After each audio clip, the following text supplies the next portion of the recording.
Hi friends, എല്ലാവർക്കും ഒരിക്കൽ കൂടി ഏഞ്ചൽ സെറ്റിലേക്ക് സ്വാഗതം. ഇന്ന് നമ്മളിവിടെ തയ്യാറാക്കാൻ പോകുന്നത് ഒരു കപ്പ ചിപ്സ് ആണ്. കടകളിൽ നിന്നും കിട്ടുന്ന അതേ ടേസ്റ്റിൽ നമ്മുടെ വീട്ടിൽ തന്നെ ഉണ്ടാക്കിയെടുക്കാവുന്നതാണിത്.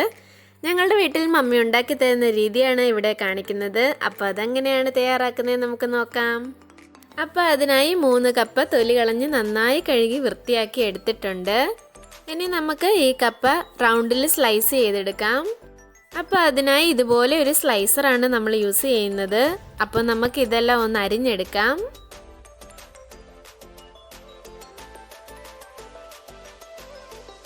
അപ്പോൾ കപ്പയെല്ലാം ഇതുപോലെ ഒന്ന് അരിഞ്ഞെടുത്തിട്ടുണ്ട്.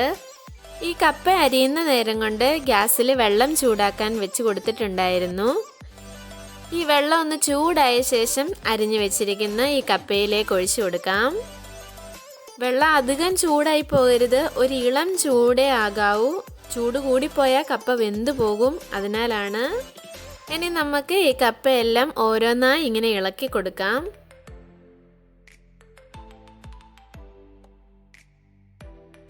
ഇനി നമുക്കിതൊരു 10 മിനിറ്റ് മാറ്റി വയ്ക്കാം.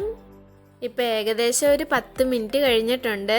ഇനി നമുക്കിത് വെള്ളത്തിൽ നിന്നും കോരി മാറ്റി ജലാംശം എല്ലാം തോരാനൊന്ന് നിരത്തി വയ്ക്കാം. ഇപ്പം ഇതിൻ്റെ വെള്ളമെല്ലാം പോയി ഇതുപോലെ ഒന്ന് തോർന്നു വന്നിട്ടുണ്ട്. ഇനി നമുക്കിതിനെ ഫ്രൈ ചെയ്തെടുക്കാം. അപ്പോൾ അതിനായി ഒരു പാൻ അടുപ്പിൽ വെച്ച് കൊടുത്തിട്ടുണ്ട്. അതിലേക്ക് വറുക്കാൻ ആവശ്യത്തിനുള്ള എണ്ണ ഒഴിച്ചു കൊടുക്കാം. അപ്പോൾ എണ്ണ നന്നായി ഒന്ന് ചൂടായി വന്നിട്ടുണ്ട്. ഈ ചൂടായ എണ്ണയിലേക്ക് കുറേശ്ശെ കപ്പകൾ ഇട്ട് കൊടുക്കാം. കപ്പ ഇട്ട് കൊടുക്കുമ്പോൾ തന്നെ നമ്മളിത് ഇളക്കി കൊടുക്കരുത്, ഇത് ഉടഞ്ഞു പോകാനുള്ള ചാൻസ് ഉണ്ട്. അതിനായി ഒരു വശം ചെറിയ രീതിയിലൊന്ന് ക്രിസ്പി ആയ ശേഷം ഇതുപോലെ ഒന്ന് ഇളക്കി കൊടുക്കാം. കപ്പ മൂക്കുമ്പോഴത്തേന് കപ്പയ്ക്ക് ആവശ്യമായ ഉപ്പ് ഇവിടെ കലക്കി എടുത്ത് വെച്ചിട്ടുണ്ട്. അതിലേക്ക് സ്വല്പം മഞ്ഞൾപ്പൊടി ചേർത്ത് കൊടുക്കുന്നുണ്ട്.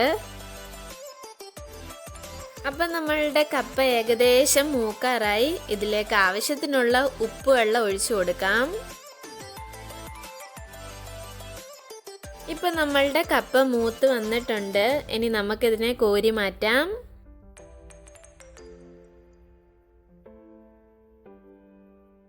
ഇതുപോലെ നമ്മൾ ബാക്കി കപ്പയും വറുത്ത് കോരാം. അങ്ങനെ നമ്മളുടെ കപ്പയെല്ലാം വറുത്ത് കോരിയിട്ടുണ്ട്.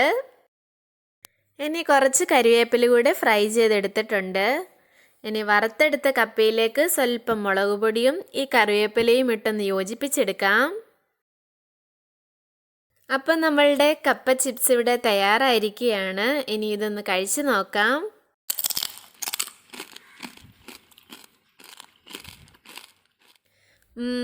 നല്ല അടിപൊളി ടേസ്റ്റാണ്. കടകളിലൊക്കെ കിട്ടുന്ന അതേ ടേസ്റ്റിലാണ് നമ്മളിവിടെ തയ്യാറാക്കിയിരിക്കുന്നത്. നല്ല ക്രിസ്പിയും ടേസ്റ്റിയുമായിട്ടുള്ള ഒരു കപ്പ ചിപ്സാണിത്. അപ്പോൾ എല്ലാവരും ട്രൈ ചെയ്ത് നോക്കണം. ഇഷ്ടപ്പെട്ടെങ്കിൽ തീർച്ചയായിട്ടും ലൈക്ക് ചെയ്യുക, ഷെയർ ചെയ്യുക, കമൻറ്റ് ചെയ്യുക. ഇതുവരെ ചാനൽ സബ്സ്ക്രൈബ് ചെയ്തിട്ടില്ല എങ്കിൽ സബ്സ്ക്രൈബ് ചെയ്യുക. സോ നെക്സ്റ്റ് വീഡിയോയിൽ നമുക്ക് വീണ്ടും കാണാം. ബൈ.